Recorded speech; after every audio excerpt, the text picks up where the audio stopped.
Hi guys, so I had a couple of requests on how I make my deco mesh wreaths. So I wanted to show you my Valentine's Deco mesh wreath made, and also here are the supplies that you will need for this project. And just to let you know in this video that I was a little close on some of the angles, so I do apologize about that, and I will try to do another video in the future to show this further away.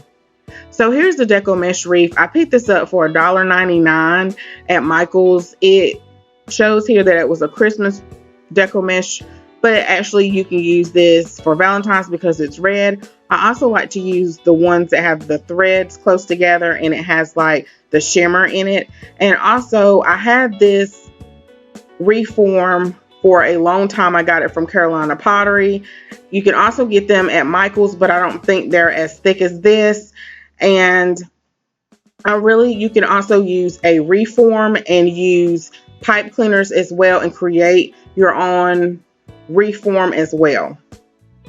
So now what I'm doing is just taking one end of the deco mesh and I am forming it so it'll make a big poof. And to work with your deco mesh, it's best for it to just fall to the floor instead of leaving it on your workspace, because it's just hard to work with that way. So just let the roll fall to the floor, and I am bunching it together. So you want to go down at least maybe 2 feet, maybe 3 feet, and you're going to gather one end and loop it, gather it in a bunch with the other end, if that makes sense, like how I did. And so you're going to take 2 of the twist ties, you're going to place it in the middle, and you're just going to simply twist. So this is just the same method that I did in the other Christmas centerpiece video. And you're just going to simply put that deco mesh in the middle. Once you poof it together, gather it together, and then you're just going to take those 2 ties and you're just going to twist. And you're going to do that all the way around the wreath. Now it's best to start from the outside and then work your way on the inside, and I will show you that in one moment once we finish the outside. And while you're working, you may want to fluff out your poofs just to see how everything is arranging and flowing together. So it's just like twist ties. So you have 2 ties, you're going to bunch it, and then you're going to lock it in place by just twisting it. And you still don't worry about the ends, how the ends here are like shown. You're going to go back and you're going to add more deco mesh or either ribbon later, so you just don't mind those ends even though it's pink. And now I'm showing where I'm just going to take that last end and crisscross it over to the inner circle of your wreath. And then we're going to work the inside and then we'll be finished with that.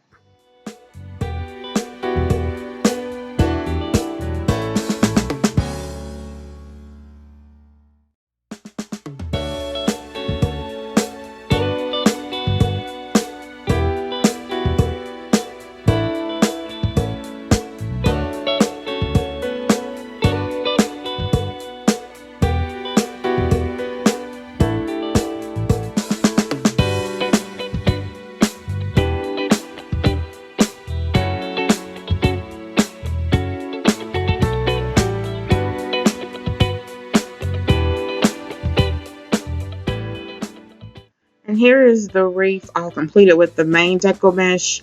And now is the time to go back if you have any poofs that need to be smaller, or if you need to go back and form your poofs. And now I am going to use the smaller deco mesh. This came from the Dollar Tree and it's white.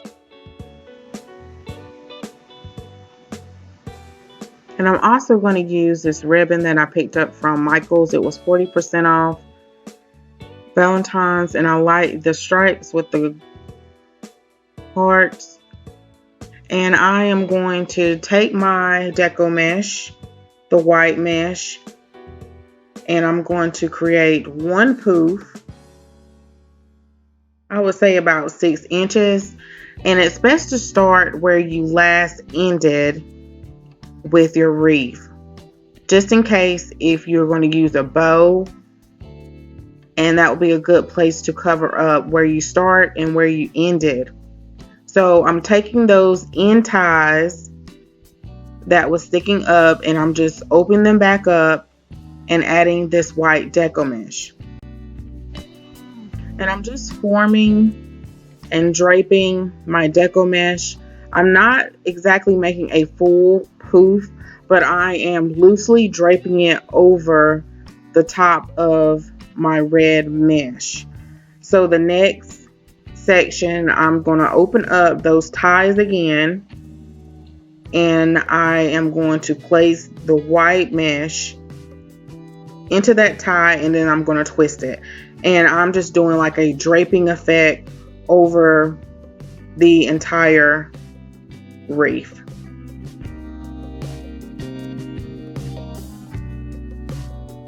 And here's my beginning and end spot. You see that it looks a little odd here, and I'm not going to use a bow in this video, but maybe in the future I will show how I make my bows, and you would place the bow there, but I have a way of hiding it.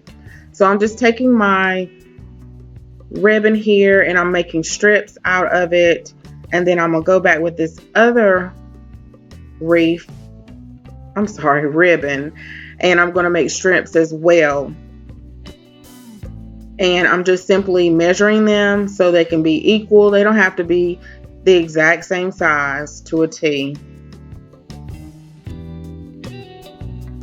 And to make that effect with your ribbon, you're just going to fold the ribbon in half and you're going to cut with a V.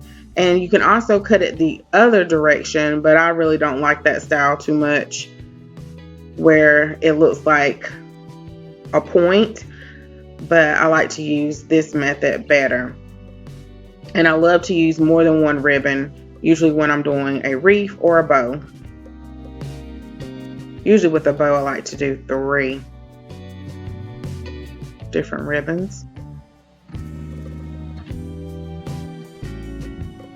Now I have both of my ribbons cut out, and what I like to do, you're just going to simply gather them in the middle, somewhat equal, and I like to alternate maybe the hearts at the bottom, and then the next time I do the stripes at the bottom or the top, just alternating. And you're still going to take those ties and you're going to twist them.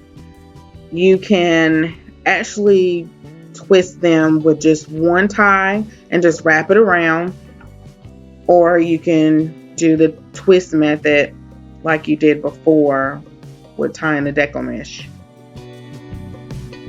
And then here I show where I alternated it, and that's just to give it a little different style, a different flair, so everything doesn't look the same.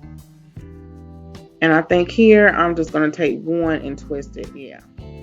Once you finish tying it, you're going to take your ribbon and kind of bend it backwards, or give it some life, so give it some form and not just let it just hang straight. And that makes a world of a difference when you're making your wreaths.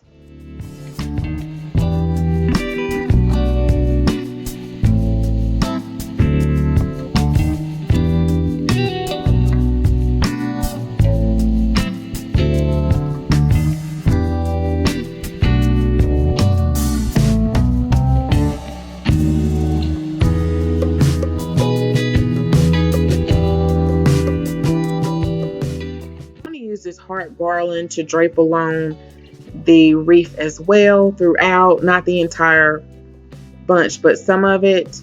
I had that on my tablescape last year, and you will need a hot glue gun and some glue sticks. I tell you, I need a new glue gun. It never stands up for me. And then some embellishments. So I picked these up from Walmart in their holiday section, and also these hearts as well, and they were 98 cents. And then I'm just going to hot glue